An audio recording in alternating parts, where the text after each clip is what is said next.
我给病人换药。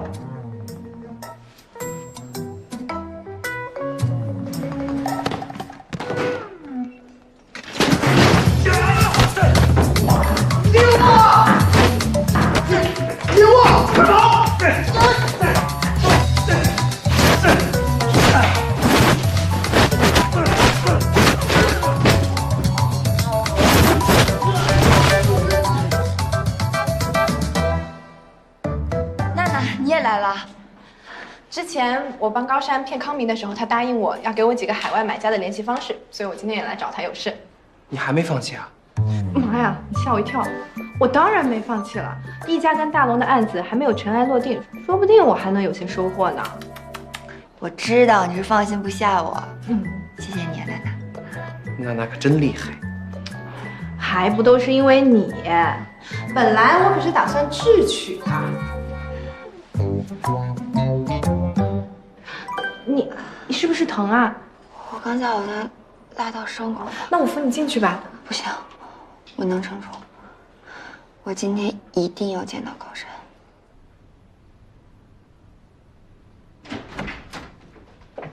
高山，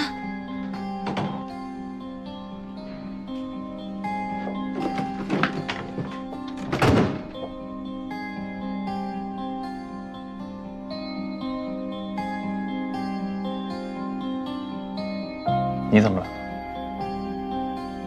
为什么？为什么这么多天了，你一个电话都不接，一条短信都不回？我以为那天我们已经说得够清楚了。很得意是吗？说要开始的是你，现在擅自决定结束的也是你。你把感情当什么了？单机游戏吗？你说不想玩了，我就必须得 game over 了，是吗？我抱歉，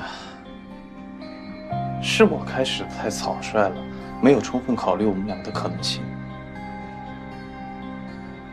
可是现在对我们来说，及时止损是最好的方式。都合作这么久了，你还觉得我是那个你说两句狠话就可以打发的人吗？我就是没有想通，到底发生什么了？我们之间到底有什么问题？就因为我是秦生生的女儿吗？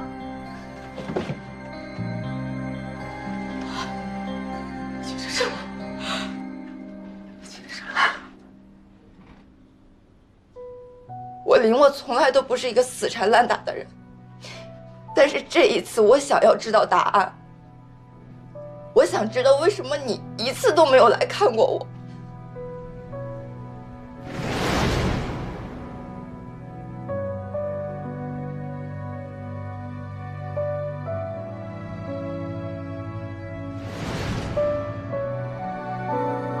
到现在，你都没有问过我一句好没好，疼没疼。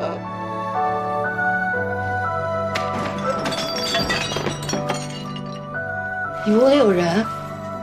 我让苏月送你回去。林默，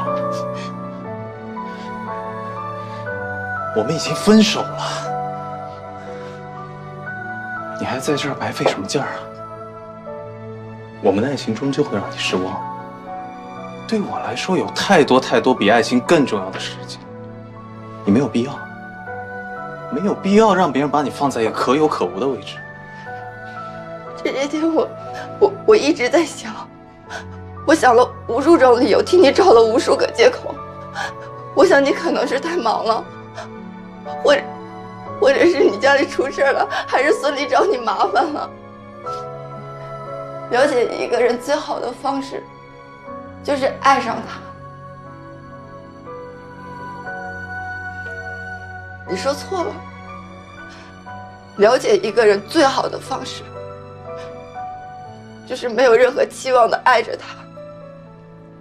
在这段感情中，试问我做到了，可你呢？就这么轻易的就放弃了吗？没错，在爱情里失去从容的就是我现在这个样子，一个彻彻底底的输家。